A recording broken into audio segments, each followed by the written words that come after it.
What is going on, everybody? My name is GiraffeAnatomy, and this is another Smite God Guide. Today we're looking at Discordia, the goddess of strife.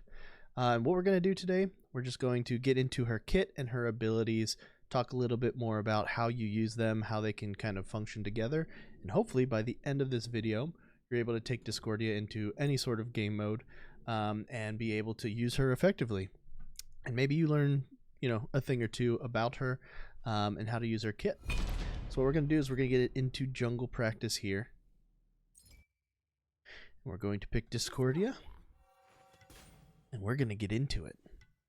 Now, these used to be called quick god guides, and then basically every single guide was 30 to 45 minutes long. So I realized, yes, it's quick in the sense of just doing a quick overview, but really I would get into some details.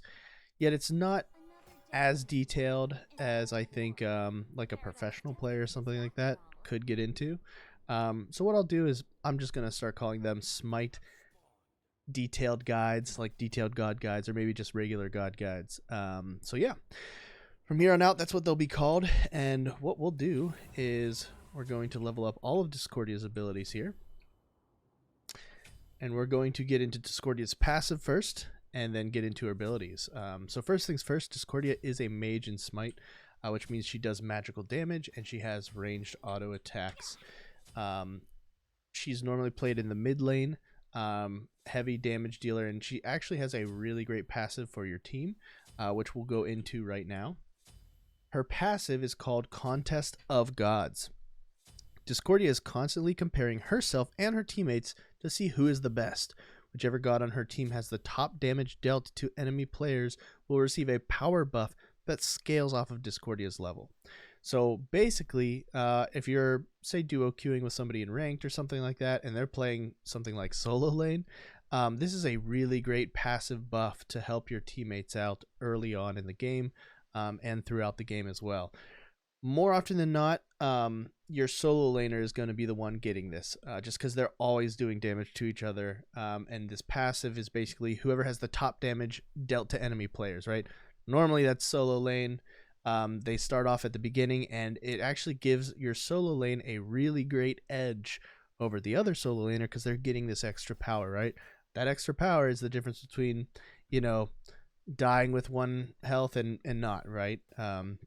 When they're boxing back and forth all the time. So it can actually really help them out. And then if you end up overtaking your solo lane in damage later in the game, or your ADC does, this buff will go to them, right? If you are doing the most damage, it's going to go to you, right? And then you can tell who has it because it will show them in this picture. And then basically right here, they will know that they have it because they'll get this Context of the Gods, increased power notification buff right here. So your solo lane will know if they have it or not when they're fighting each other. So it's pretty simple: physical power, magical power, and it scales per level. Really cool passive. So yeah, let's get into Discordia's abilities here. We'll start with her first ability. It's called Unruly Magic. Discordia sends an orb of unruly magic to a location that damages any enemies it hits along the way. At that location, it will break down into 6 minor projectiles that fire out in all directions, damaging any enemies hit and bouncing off of walls. So first of all, it looks like this. It's a line ability. You can aim it far. As far as it goes is right here. And then you can actually aim it closer to you as well. So really quick, I'm just going to shoot it off so you know what it looks like. It goes out, then it goes up and comes down, and all those little minor projectiles come out as well. You can see the minor damage will be in addition to the orb damage, right? So if you're hitting somebody with it, it'll hit them. That's the initial damage. And then when it comes down, you get all that minor damage. Now, if you hit them in the circle, right as they're here, I'll show you real quick. If you get it in the circle and they're in the circle, when it comes back down, they get hit with a multiple of those minor projectiles, right? So you really want to kind of try and time it so when the circle comes back down, it's hitting whatever you need it to hit. This is going to be probably your main lane clearing ability, just because her 2 is kind of awkward. You have to like kind of turn it to get all the minions. So what you're doing is, if you're going to do this, you do it like this. It'll come down, get all the minions in the back. What you want to do is make sure that you are aiming properly with the minions in the back. You don't want this ability to go past them. So I'll show you real quick because it's very easy to go all the way up to the lane and aim it past the minions. You're going to want to see if you do this, you'll get them all with the first one.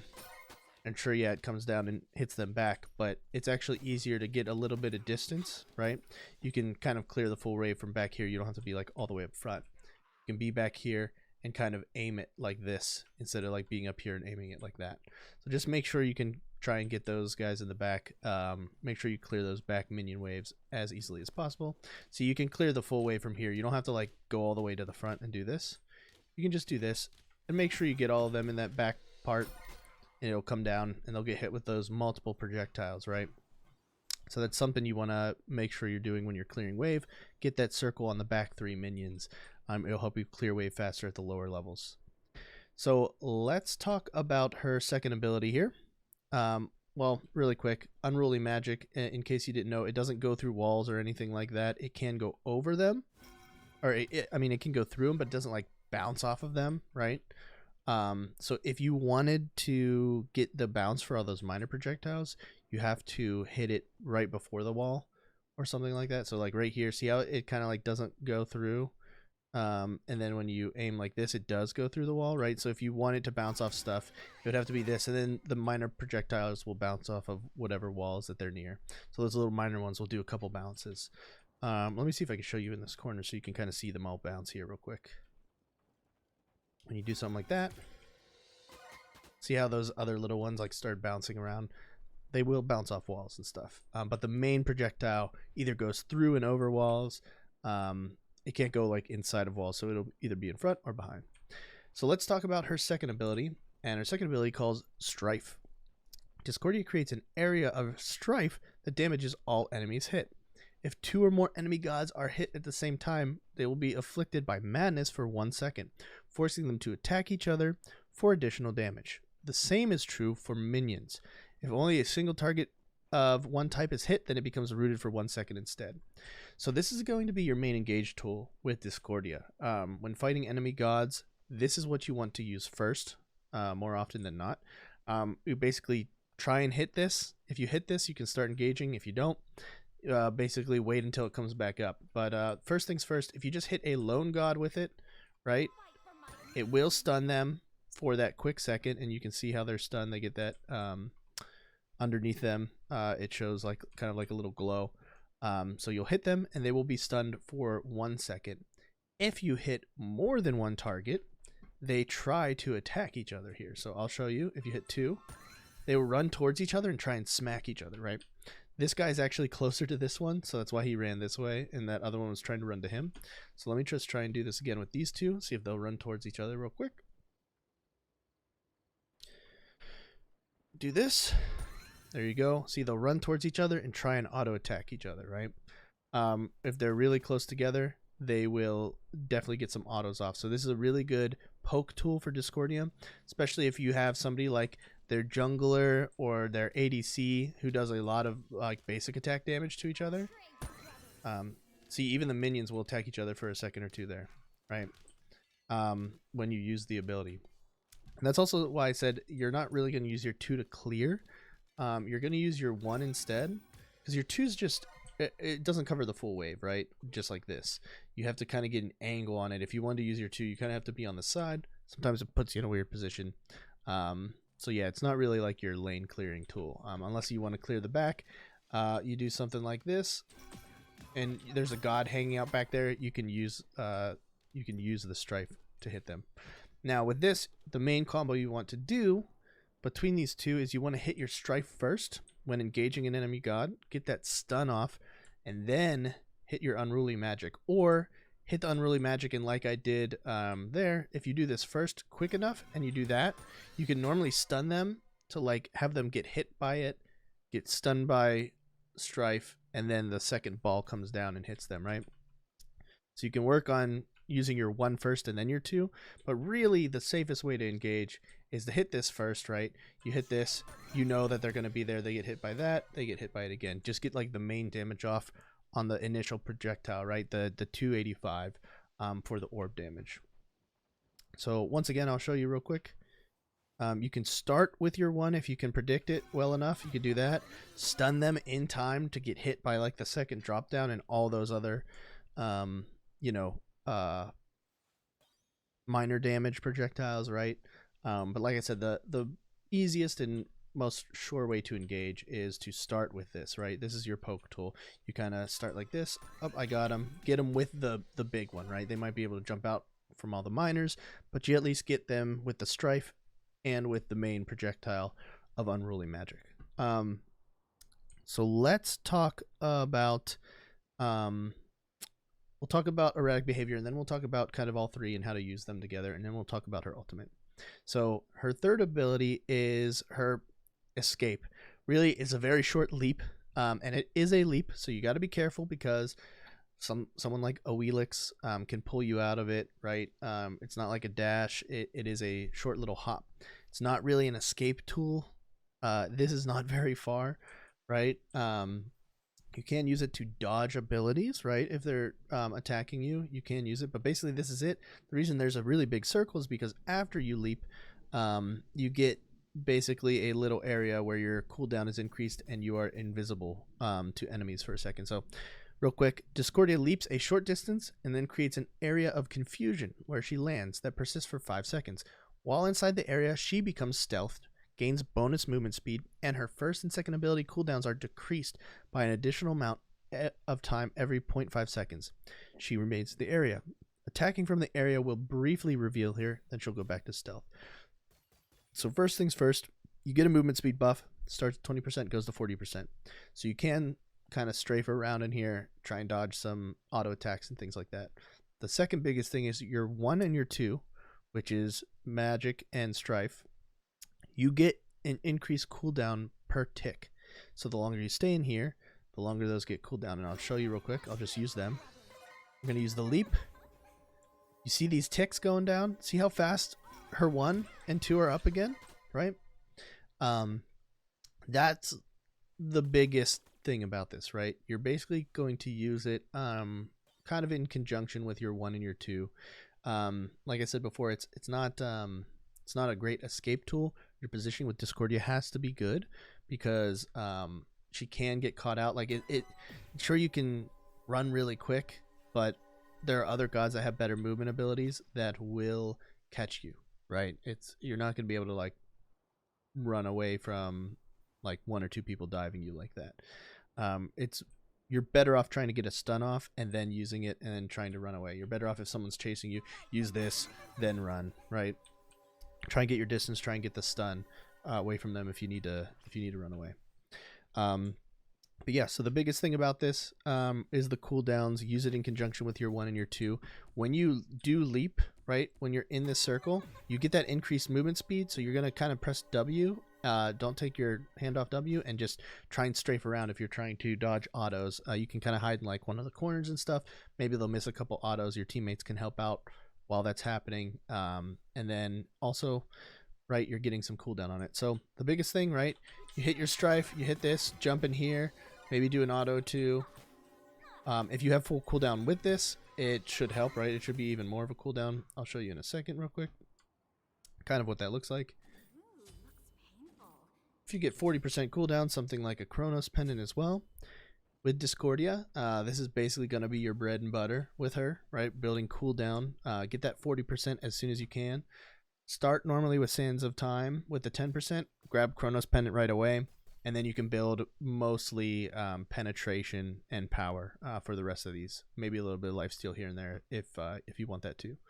But the big thing is going to be, right, being able to do this, that, this, right? Another second, that's up already.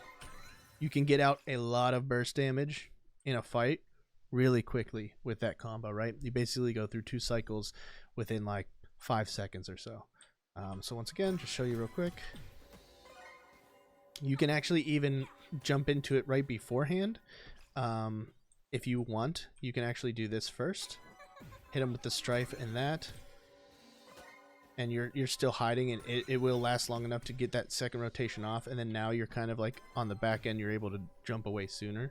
So if you know you're going to engage, If you're going in for like a kill, you can use it as your your first engage tool, right? You can do something like this. Grab that, do that. You're in here, try and get that off again, hit it again, right? So there's kind of these combos you can do with her trying to do the 2 first, leap first, 2, 1. Right, there's a few things that you can try and do with her when it comes to using this cooldown to its maximum effectiveness, right? So yeah, that's her 1, 2, and her 3. Let's talk about her ultimate now. So Discordia's ultimate ability is called the Golden Apple of Discord. Discordia throws her Golden Apple of Discord that damages and passes through minions and bounces off of walls. If the apple hits an enemy god, it will damage them and force them to hold the apple. Gods holding the apple will become intolerable, causing them to be crippled, intoxicated, while they constantly boast. At the end of the duration, the apple will detonate, dealing damage and spreading the effects to nearby gods. So basically what this does, you're going to get your initial damage, right? When you're looking at the line ability, it's very long. This is a very long ability. You can safely apply this to a team fight without actually being into the action, right? And it does bounce off walls as well. So sometimes there's fights in the jungle. You're bound to hit somebody. I mean, try to hit somebody, but normally, even if you miss, it'll bounce off something and end up hitting one of the other enemies. Basically what you do and what this looks like is you'll throw it out. Once it hits one, they become intoxicated and run around. And you can hear them taunting, right? So that's the boastfulness, right? Basically, they run around, they taunt, and if they're near any other of the enemy gods, when it explodes the first time, they also, through proxy, get the same effect, right? Really great team fighting tool for Discordia. So you get your initial damage if you hit them. Then you get the detonation damage on top of that, which is the 400 plus, your power and stuff like that. And then you're getting the AoE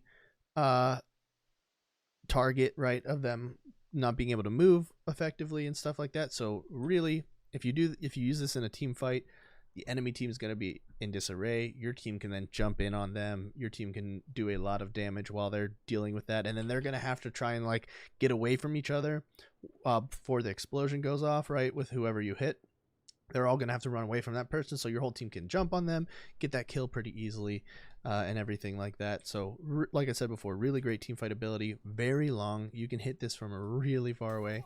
I'll show you, right? And if you hit them, right, anybody in that circle also gets hit by that, and they all get that detonation damage, right? This is a huge ability if you hit this in a team fight and they're all grouped together. So yeah, so really, you like with your 3, this doesn't do anything. Like it doesn't do anything for your ultimate ability, right? It's only your 1 and 2. So really, you just use this when you can, and like I said, you use it when everyone's kind of bunched up. You can try and like hit your strife. And then hit it, right? It'll make things a little bit easier. I normally opt for waiting for a team fight, waiting for a group to get together, because it makes the chances of hitting somebody a lot easier. If you have Chronos Pendant and Pendulum of Ages, comes up pretty fast, right? It's already back up. We're good to go, right? Hit them with it. 50-second cooldown, not bad, right? And then also remember, when they are running around like that, you can hit your 2 and your 1 as well. So really quick, reset cooldowns. I'll show you. Let's hit somebody with the ultimate, right? They get hit with it. You 2, 1, lot of burst damage, right? You can even jump in your 3 beforehand and do even more damage, right? So really quick, one more rotation I'll show you. I'll talk slightly about builds. So you can use your ultimate, right? Oh, I hit him. Hit that, hit that. Try and get this out again. Right? Just try and do as much damage as you possibly can. Get 2 rotations of your abilities, get your ult done, and then, yeah. That's pretty much it for Discordia and her abilities. Like I said before, Chronos Pendant, Pendulum of Ages, you basically have your full cooldown with just these 2 items. With the rest of what you're going to build, anti-heal if you need it, Divine Ruin would be good. After that, you're going to want percent pen. She does decently well because she doesn't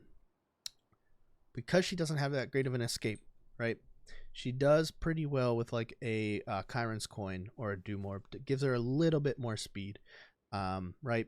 You need to make sure you're getting pen though. So you'll normally see something like this, either Divine first, or you get Chronos Pendant first, then like a Divine Ruin. Then I would go into percent pen. So you're either getting Chiron's coin right now to get 20%.